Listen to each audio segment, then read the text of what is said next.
yeah, like I do think there's a very real scenario that Alek Manoah is in the big leagues this year.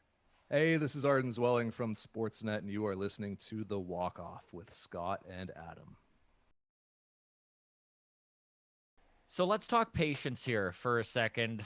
It's one of my least favorite attributes as a fan, but something that time and time again proves to be valuable. Vladdy is a prime example for this of anyone who needs it. And one of the most exciting things about this Blue Jays organization, in my opinion, anyways, is it's not necessarily just the young core that has kind of come up together. It's the fact that this organization has layers of those guys throughout their affiliates. And it's really easy as a fan to get super excited about these young guys that are coming up, right? I know there's been a ton of fanfare for guys like Adam Kloffenstein, who's starting with the Vancouver Canadians, Simeon Woods Richardson in Double A this year. Tons of people loving him. And of course, Alek Manoah, who is a household name amongst Blue Jays fans and hasn't even played on the big club yet. So despite fan enthusiasm, the chances of these guys being seen on this roster at any point in 2021 seems pretty unlikely.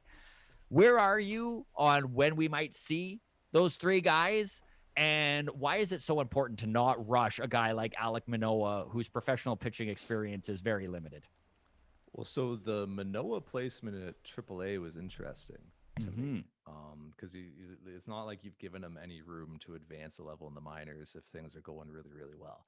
If things are going really, really well, there's only one place for him to go, and that is to the majors. So that sort of indicated to me that, there's actually a pretty good chance he could make his major league debut this year. And sometimes like I think that just because without the minor league season last year, we kind of forgot that this is a college guy who, look, if he had had a full minor league season last year, maybe he's actually on the Blue Jays today, right? Because he's advanced, right? And he's a guy who pitched a ton of innings in his final year in college. And he's a guy who, like I've said for a long time, could get hitters out in the big leagues today. Like he has two like above average big league weapons in his fastball and slider. If you put him in the Blue Jays bullpen today, I promise you he could get high Oh, leverage for outs for sure. you against some of the best hitters in baseball. I have no doubt of that. The thing is, the Blue Jays want him to be more. They want him to be a starter, and they want him to round out his repertoire, continue to develop that changeup, learn how to attack an order once, twice, maybe halfway through the third time.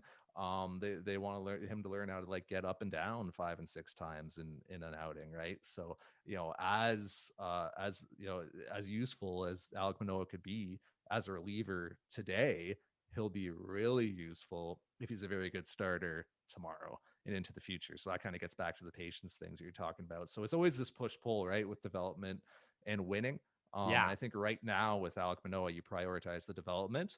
But look, if it's late August, September, and you need a bullpen arm and you're in a postseason race, or you're thinking like, hey, we might be able to like win an AL East title here, all of a sudden those scales shift and development gets lessened and win now like becomes more of a priority. And you say, okay, maybe we will sacrifice like a couple minor league starts of Alek Manoah's development to get him to the big leagues, throwing gas out of our bullpen and helping us reach the postseason.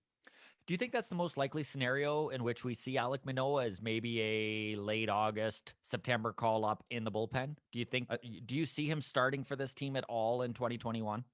I think so. I mean, things would have to go really awry, but there is like kind of a layer of depth there that they would go to before they were Mm-hmm. forced to be like Alek Manoah starts in the big leagues now. And you think about guys like TJ Zoik, we already saw this year, Joey Murray, who is a guy who doesn't get talked about, a whole lot, but like he's a guy on the come up in the organization who has like been fantastic with a high spin fastball. I think he would probably get an opportunity first. There's like, This was actually my next question was oh yeah. under the radar guys, and I had Joey Murray written down. He was actually on the show with us, so we're a little biased, but great kid. And like you said, exceptional spin rate, and it just looks like it would play. I know he's recovering from a little bit of a tweak or something like that at the alternate site, but he's going to AAA too. Is he a guy you just mentioned it? You see him a little bit ahead of a Manoah for a call up?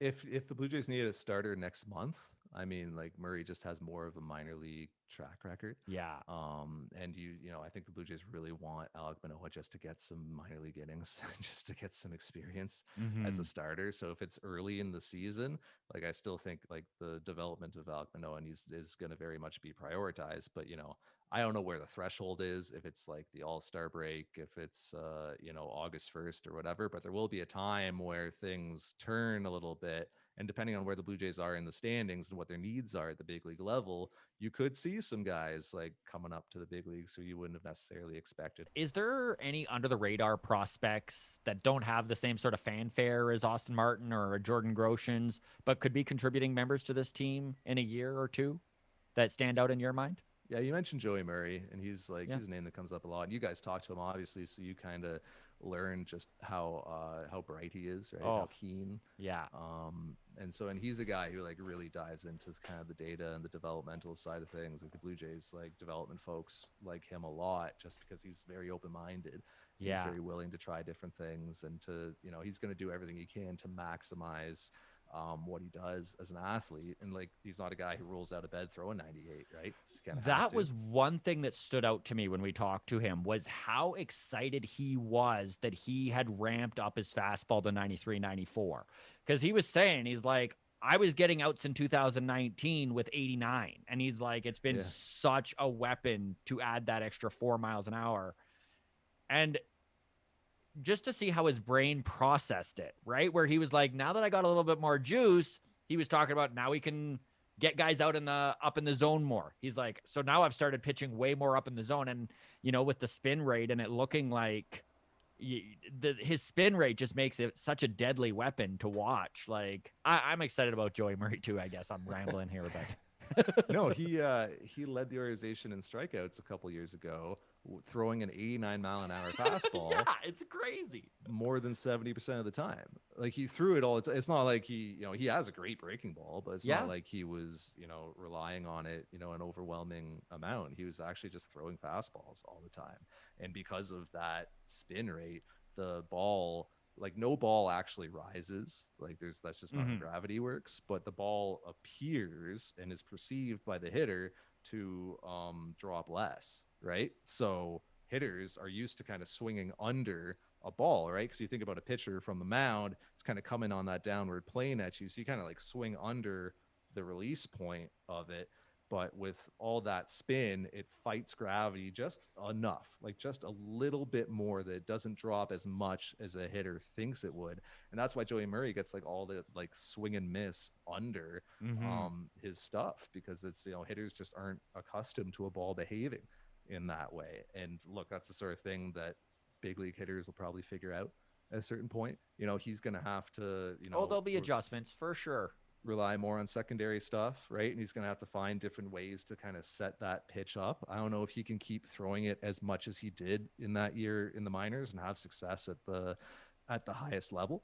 But like that's why I think the Blue Jays are excited about him, is because he will find those ways, right? And because he has like dramatically improved his breaking stuff as well, like, and that's where a high spin rate is going to really help you as well, Mm-hmm. is on a curveball, is on a Mm-hmm. pitch that spins. So he's going to find those different ways to attack hitters and work his way through an order and give hitters different looks and be unpredictable and sequence. Think about Hyun-Jin Ryu, right? Doesn't throw hard at all. I was just gonna bring that up. Yeah. A good day is 91, isn't it? Like it's not Yeah. overpowering stuff, but he's unpredictable. Like you see, how often do you see like Hyun-Jin Ryu on the mound shaking constantly? Because even Dane Jansen doesn't even know what the guy wants. Dane Yeah. Jansen's been working with them for 2 years now, and even he's like, man, what do you want to throw here? That's how unpredictable Hyun-Jin Well, Ryu it would get is. frustrating as a catcher, by like the fifth or sixth pitch that you put down, and you're like, "We're running out of pitches here.